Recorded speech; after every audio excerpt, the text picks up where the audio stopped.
Good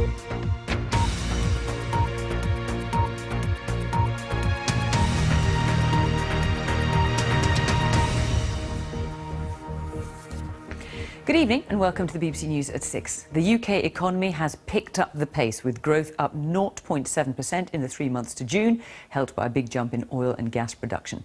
Gross domestic product, the value of all the UK's goods and services, has now got back to its peak before the recession in 2008. But some experts are questioning whether the growth is creating an imbalance in the economy and whether interest rates are likely to go up sooner than expected. Our industry correspondent John Moylan reports. The economy is on the move, like this plastics company in Derbyshire. It makes windows and doors. In recent years, it's doubled staff and sales. It's also reversed the pay cuts that helped it survive through the recession. The economy's improved for us. Most of what we make is into house refurbishment or double glazing. So from going back 4 or 5 years ago, the market was really awful. But now it's really picking up. In the 3 months to June, the economy grew by 0.7%, much stronger than the 0.4% seen earlier in the year.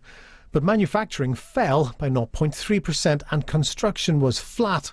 So it was services, the biggest part of the economy, that pushed growth higher. North Sea production also helped, boosted by tax breaks.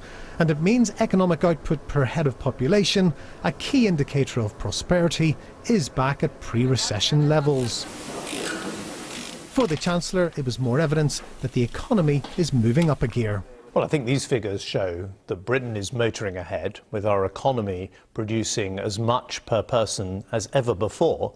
But there are clear risks outside in the world economy, from the Eurozone to what's happening in the world stock market. So we've got to stay on the road that we've set out on.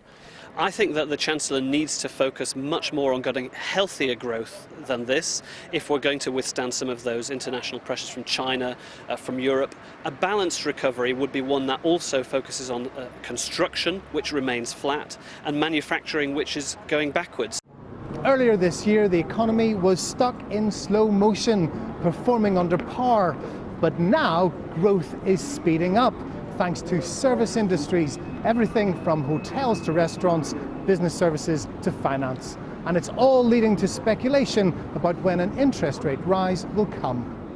The Governor of the Bank of England told us that he expects rates to start rising at the turn of the year. And the figures that we have today point at a potential rise towards February, with the economy being sufficiently resilient potentially to sustain such an initial mild increase. With a rate rise coming, sterling rose against most currencies today. That won't help firms that export. Britain's economy is far from perfect, but overall, growth is back on track. So, John, what about interest rates then? Is this growth going to see us heading for a rise sooner rather than later? Well, we know a rise is on the horizon, and that'll be a really big moment for millions of people. Very important for many householders who'll face higher mortgage payments.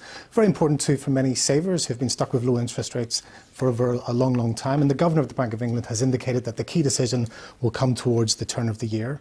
Now, the exact timings will depend on economic growth, and we know now that growth is certainly picking up. It will depend on wages, and again, wage growth has been picking up, and it will depend on what's happening with inflation. Inflation is really low at the moment, but it's forecast to grow in the months ahead. Now, today's number, I don't think it's accelerated when we would expect an interest rate rise to come. The consensus is for an interest rate rise sometime in the first quarter of next year. And when it comes, I think it's probably going to be modest in size, and the expectation is that any further rises would be spread out over a period of months and years in a fairly gradual nature. OK, John, thank you very much.